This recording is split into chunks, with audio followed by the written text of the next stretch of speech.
Hey guys, it's Ginny Silver, and today I want to talk to those of you who are business owners as we enter into tax season about small business red flags that could trigger an audit. The IRS is doing more audits than ever this year so that you understand how to avoid getting audited at all costs, because we all want to limit the possibility that we could unintentionally trigger an audit by something that could have been avoided. Now, I want to be really clear with you. I am not a CPA. I am not a tax professional. I highly recommend that you consult with your tax professional regarding any tax concerns. But as a business owner, these are the things that I wish someone would have told me so that I could start making sure that I stay up to date with them early on in my business from the get-go.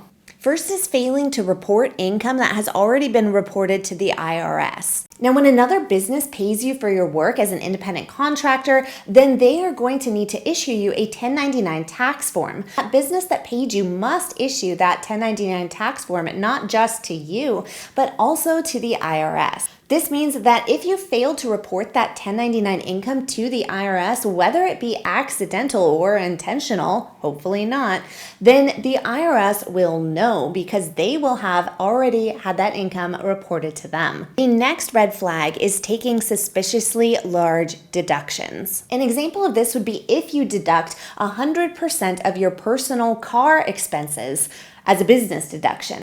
The next big red flag is misclassifying your employees or failing to issue the proper tax forms.